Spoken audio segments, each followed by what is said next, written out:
Jadi sekali lagi saya mau bacakan di dalam bahagian ini perintah yang baru. Yohanes pasal 13 ayat 31 sampai 35. Di bawah tajuk perintah baru. Sesudah Yudas pergi, berkatalah Yesus, "Sekarang anak manusia dipermuliakan dan aku dipermuliakan di dalam dia. Jikalau Allah dipermuliakan di dalam dia, Allah akan mempermuliakan dia juga di dalam dirinya, dan akan mempermuliakan dia dengan segera. Hai anak-anakku, hanya seketika saja lagi aku ada bersama kamu. Kamu akan mencari aku, dan seperti yang telah kukatakan kepada orang-orang Yahudi, ke tempat aku pergi tidak mungkin kamu datang. Demikian pula aku mengatakannya sekarang juga kepada kamu. Aku memberikan perintah baru kepada kamu, yaitu supaya kamu saling mengasihi. Sama seperti aku telah mengasihi kamu, demikian pula kamu harus saling mengasihi. Dengan demikian, semua orang akan tahu bahwa kamu adalah murid-muridku, yaitu jikalau kamu saling mengasihi." Nah, kalau kita lihat di dalam bahagian ini, sebentar di dalam bahagian perkongsian kita, suatu bahagian daripada perikop ini yang menyatakan tentang perintah baru yang harus tetap dilakukan oleh pengikut-pengikut Yesus, dan juga termasuklah kita semua. Nah, di dalam bahagian ini kita akan berkongsi melalui ayat yang ke-34 dan ayat yang ke-35 yang berbicara tentang kasih. Nah, di dalam bahagian ini, saudara, apa tujuannya Yesus mengatakan hal ini kepada pengikut-pengikutnya? Nah, Yesus mengatakan suatu bahagian Yesus mengatakan tentang perintah baru. Kira-kira apa yang dimaksudkan oleh Yesus tentang perintah baru? Apakah perintah yang sebelumnya, karena ada perintah yang sebelumnya kurang sempurna, atau Yesus mahu melihat sesuatu yang baru? Dan ini adalah sesuatu yang sangat penting apabila kita meninjau ayat yang seterusnya yang mengatakan tentang kasih. Yesus mengatakan supaya kamu saling mengasihi. Berarti kasih itu perlu dipraktikkan sesama di antara mereka. Jadi maksudnya tidak hanya sekadar sebuah perintah, tetapi harus dialami bersama. Nah, kalau kita melihat kesan ataupun apa faedahnya, ataupun di sebaliknya, kalau kesan kasih itu mampu diaplikasikan di antara para pengikut Yesus dan termasuklah semua orang Kristen. Apa kesannya kalau kasih itu dapat diaplikasikan? Kalau kita melihat di dalam jemaat yang pertama, kita di dalam Kisah Para Rasul, kita dapat melihat bagaimana sebuah persekutuan yang indah, sebuah persekutuan yang memiliki kehidupan yang diubah, memiliki suatu standar yang sangat baru yang sudah diperbaharui. Dan kita dapat melihat mereka di dalam jemaat pertama, mereka hidup dalam suasana penuh kasih di antara mereka.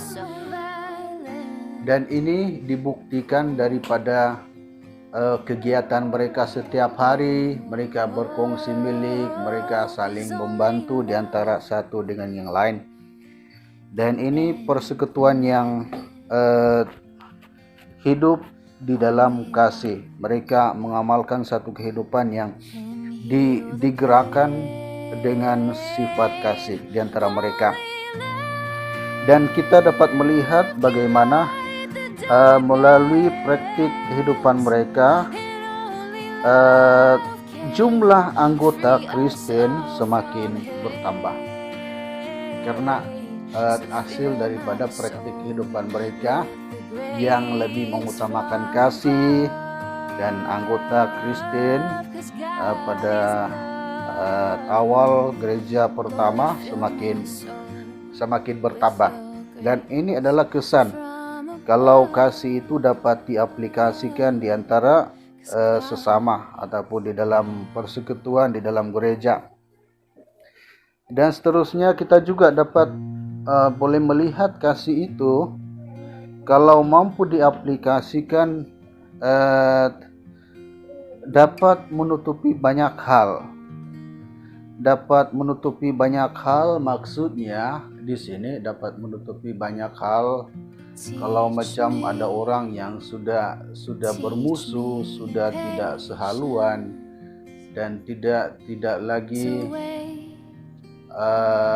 bersemuka, kalau mengamalkan sifat kasih, dua orang yang sudah lama terpisah dan saling membenci sudah pasti akan dapat bersatu semula.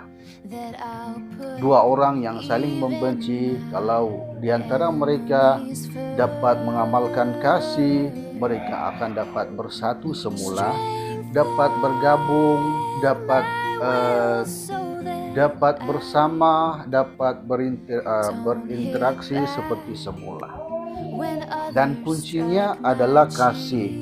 Dan ini sangat penting di dalam sesebuah persekutuan dan sesebuah gereja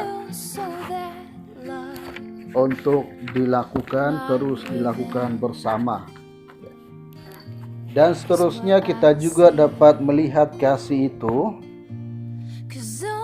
di mana kalau kasih itu dapat diaplikasikan di dalam kehidupan setiap orang Kristen, di dalam persekutuan Kristen, juga secara perindividu pribadi, kita juga dapat melihat bahwa kasih itu dapat menyelamatkan orang lain.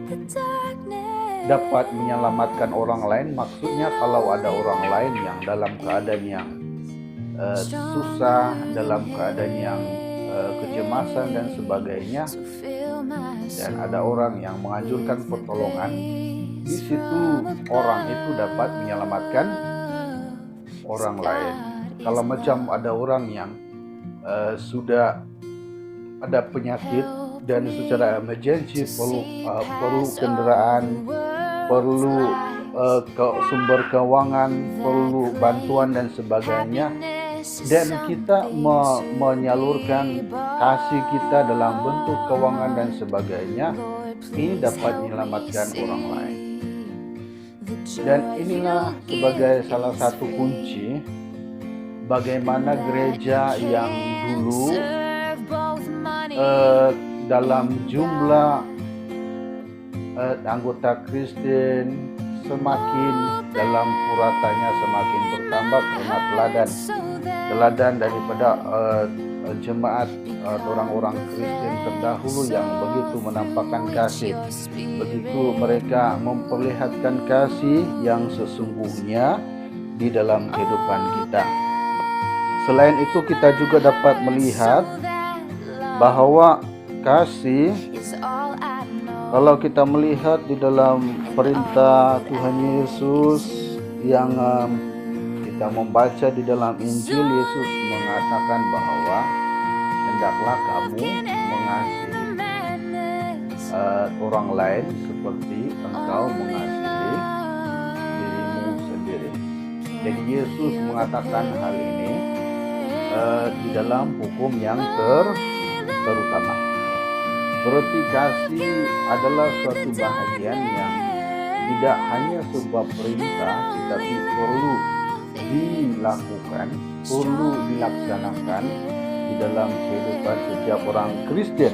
Karena Yesus mengatakan bahwa kalau kita mengasihi orang lain, seperti mana kita mengasihi diri kita sendiri. Families crumble and forget how to love each other. So children grow up in a house that's not a home. Well, it is no wonder if that's how we're taught to Kasihilah treat orang, one another. kasih adalah The world's sejati, become so mengasihi. violent and cold. Hendaklah engkau mengasihi dirimu sendiri, orang lain seperti engkau mengasihi dirimu sendiri. Jadi ini adalah satu bahagian yang sangat diajarkan oleh Tuhan Yesus, yang sangat menjadi dasar, menjadi asas di dalam kehidupan orang Kristen. Nah, kalau kita melihat bahagian ini, kita akan mendapati bahwa sesungguhnya Yesus menetapkan bahwa kasih adalah sebuah perintah yang menjadi kunci di dalam sebuah gereja, menjadi kunci di dalam sebuah kesatuan di dalam gereja. Kasih adalah sebuah dasar yang dapat menerbitkan kesatuan di dalam gereja. Dan di sebaliknya juga kita melihat bahwa Tuhan Yesus mahu